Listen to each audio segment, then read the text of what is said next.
The Football Manager 2023 is again a good football sim, but still disappointing in the test. What is behind this? 2022 could be such an enjoyable year for football fans. The latest FIFA was really convincing at the end, with Antos, the bewildered manager series celebrating its return after 16 years, and Sega and Sports Interactive Football Manager still convinces every year. Even though the intro sounds pretty dramatic, Football Manager 23 is not a bad game.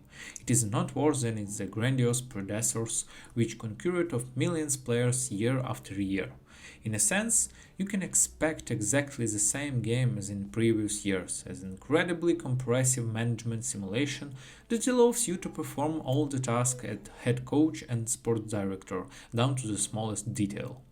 You manage the team of your choice, buy and sell players, and carefully plan training tactics and moves down to the smallest detail.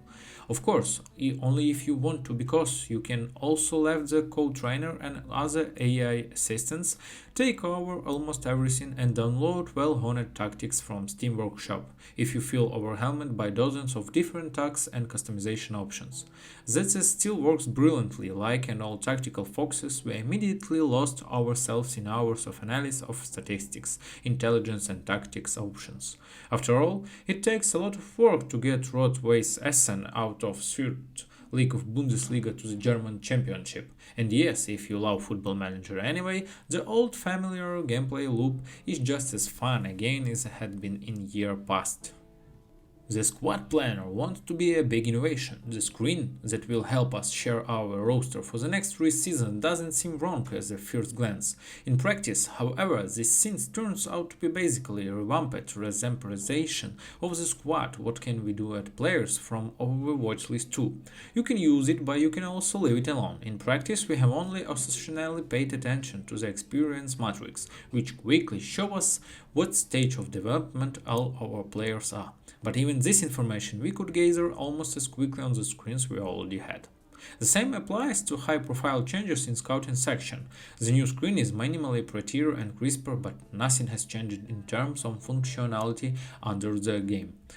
Game presentation has also minimally changed, with new animations again, all the ball no longer sticks directly to players' feet when they receive it. It looks little more realistic than before, but it doesn't require a new game.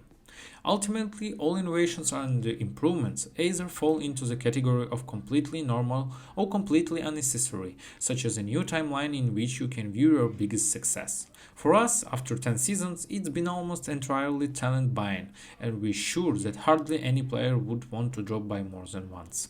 Of course, developers can only bring into the game the scenes that exist in real football. Football Manager 23 is pretty close to reality anyway and still deserves to be called a simulation.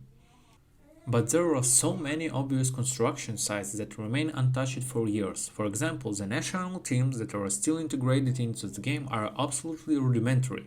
Faults this year in the World Cup also is highly controversial. This could be used as an opportunity to put some love into it.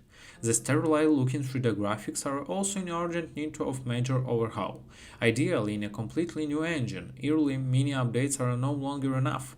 Even if the calculation of moves in most cases looks like very realistic, their representation is simply utilitarian.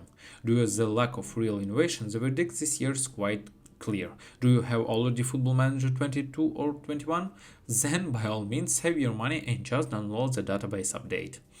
The replacement of for veterans only makes sense if you absolutely insist on having all the series in your Steam library or subscribe to PC Game Pass, because Football Manager 23 will be available here from release. Thanks for watching and good luck, guys.